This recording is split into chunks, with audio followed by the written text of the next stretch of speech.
El gótico isabelino. Los mejores ejemplos del gótico isabelino en España, una ruta por los monumentos con el sello de Isabel la Católica.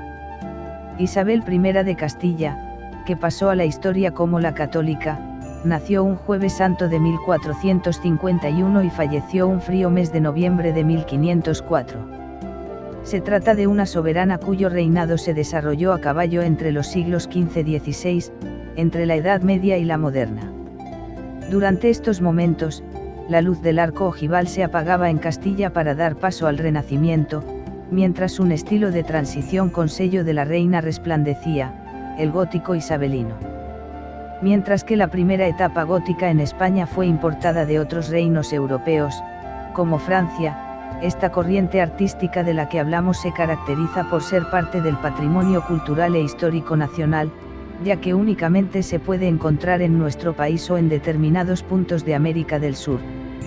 El nombre que recibe este estilo hace referencia a Isabel la Católica, reina propietaria de Castilla entre 1474 a 1504, y que auspició la construcción de muchos de los monumentos marcados por estas formas, el antecedente del Renacimiento en España.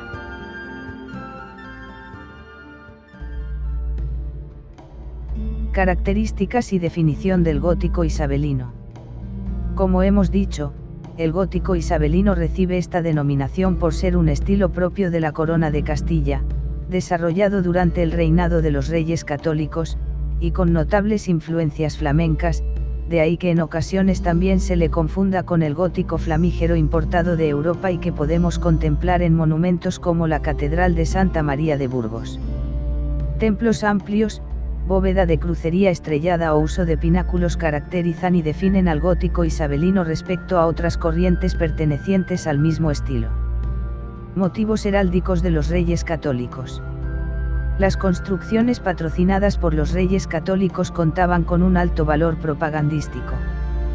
Por ello, en la decoración de los monumentos que responden al gótico isabelino predominan los motivos heráldicos, entre los que destacan el escudo real, yugos, flechas o granadas. Sobre el yugo y las flechas, cabe destacar que eran el emblema de los monarcas, el cual fue sugerido por Antonio de Nebrija. Mientras que el yugo representaba a Fernando y la dominación del enemigo, las flechas a Isabel y a la unidad y cohesión. Si nos fijamos, utilizaron la inicial del otro en cada elemento, siguiendo de este modo la teoría de las divisas galantes. Aunque acompañan al escudo real, estas divisas se contemplan en los edificios de forma independiente. Por otra parte, una pista para valorar el momento en que se construyó un edificio de la época de los Reyes Católicos consiste en fijarse en el escudo real, si en el entado del mismo, es decir, el pico, aparece el símbolo de la granada, otro de sus emblemas. El monumento es posterior a 1492, la conquista de Granada. Ocurre lo mismo que con el yugo y las fechas, pudiendo encontrar granadas también de forma independiente por los edificios, lo que también ayuda a explicar el tiempo en que se construyeron.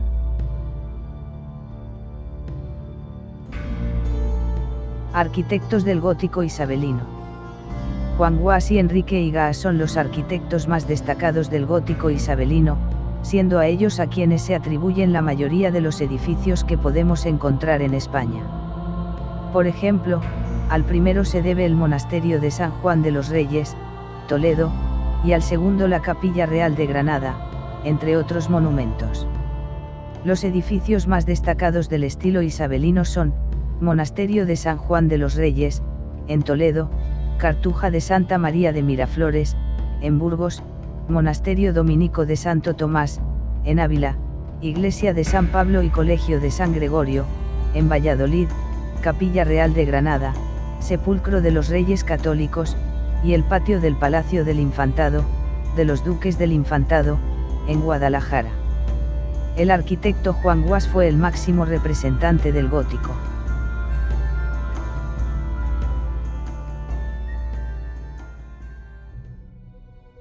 Vamos a ver ahora, los lugares donde vivió Isabel la Católica. El día que Isabel I de Castilla nació, nadie podía imaginar que esa niña llegaría a ser uno de los personajes históricos más destacados de todos los tiempos. Ella, que ni siquiera estaba llamada a reinar, fue partícipe de la unificación de los territorios que ahora forman España y, con su apoyo a las expediciones colombinas, sentó las bases para la creación del Imperio Español. Isabel la Católica vivió a lo largo de su vida en varios lugares. Sus cambios de residencia fueron motivados, en la mayoría de los casos, por los intereses de la corona, que ella defendió por encima de todo. Su recorrido por gran parte de la geografía española nos deja una interesante ruta en la que destacan lugares como 1. Madrigal de las Altas Torres, Ávila. Isabel nació en 1451 en el Palacio de Madrigal de las Altas Torres, que en el siglo XVI se transformó en el monasterio de Nuestra Señora de Gracia. Curiosamente, dos de las hijas bastardas de Fernando de Aragón, María y María Esperanza, fueron monjas de este convento. 2. Arévalo, Ávila. Uno de los lugares más queridos por Isabel la Católica fue Arévalo, ya que allí fue donde pasó su infancia. El Palacio del Real, donde vivió junto a su madre y su hermano, ya no existe, pero el municipio conserva algunos de los edificios que ya existían en aquella época, como la ermita de la Lugareja, considerada uno de los monumentos mudéjares más destacados, o el castillo de Arévalo, que se construyó en el siglo XV y que fue propiedad de los Reyes Católicos.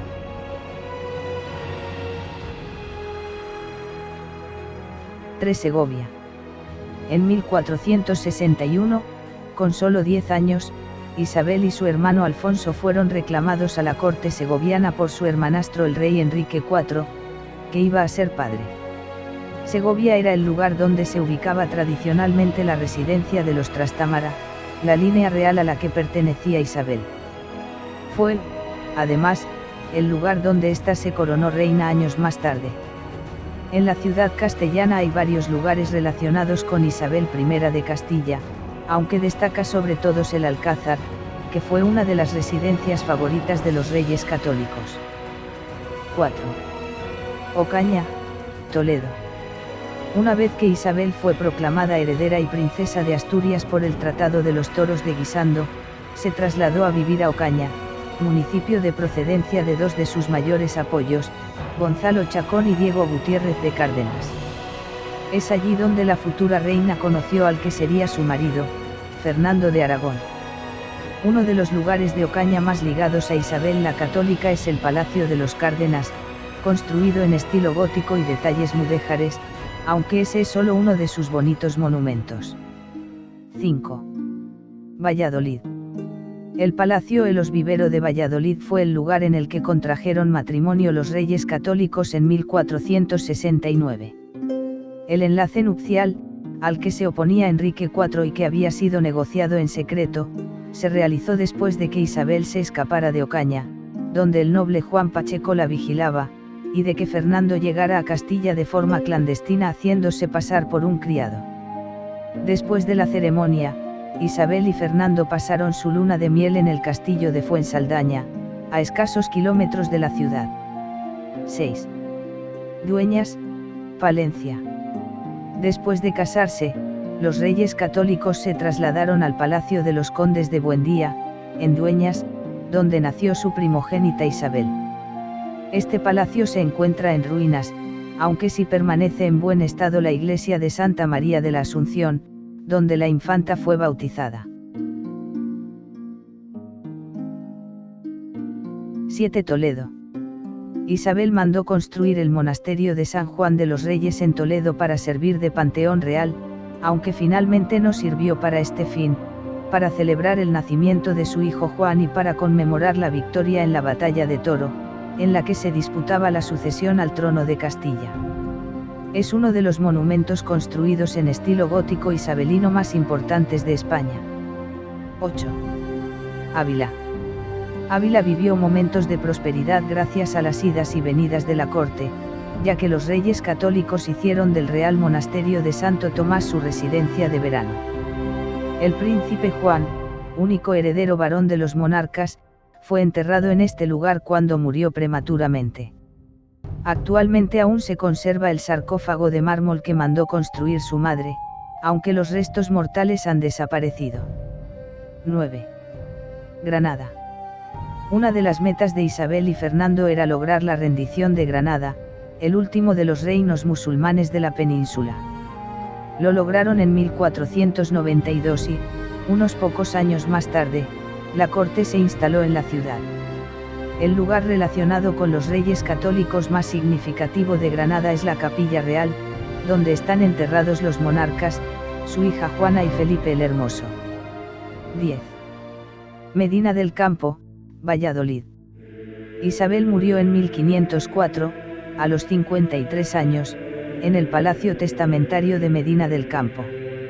Se llama así al palacio porque en este lugar fue donde la reina realizó su testamento Palacio Testamentario. El edificio original fue destruido a lo largo de los siglos. El actual es una reproducción de aquel. Hemos acabado el recorrido. Ahora solo nos queda realizarlo. Os aseguro, que esta ruta, es sumamente gratificante.